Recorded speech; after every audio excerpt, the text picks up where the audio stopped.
國安法實施5年以來呢，其實對我們這個行業是有就是做了很多的保障的一個行業。因為其實在19年左右，我們這個行業是受到了比較毀滅性的打擊的。因為當香港比較不穩定的時候呢，其實很多內地的家長也好，企業也好，他們其實不太願意來香港來求學和來香港發展他們的企業，因為他們都覺得不是特別的放心。但是在20年國安法實施之後呢，無論是從我們的教育這個板塊來說，還是幫企業出海來香港落地這一塊來說呢，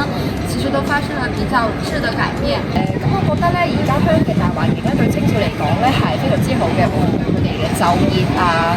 學業啊、創業方面咧，都係提供咗一個好穩定嘅一個環境啦。咁我自己咧就好榮幸啦，都做咗地區嘅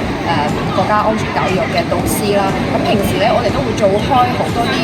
青少年活動啦，通過啲文體藝啊、啲軟性嘅活動咧，宣傳翻我哋國家嘅傳統文化啦、歷史啦，同埋帶埋啲青少年去到外地啦，去睇翻國家嘅發展啦。希望可以通過呢啲活動咧，增強佢哋對國民身份嘅一個認同，增強佢哋對國家嘅了解，同埋期早咧做翻一個深入嘅規劃，可以更加好嘅融入到國家嘅發展大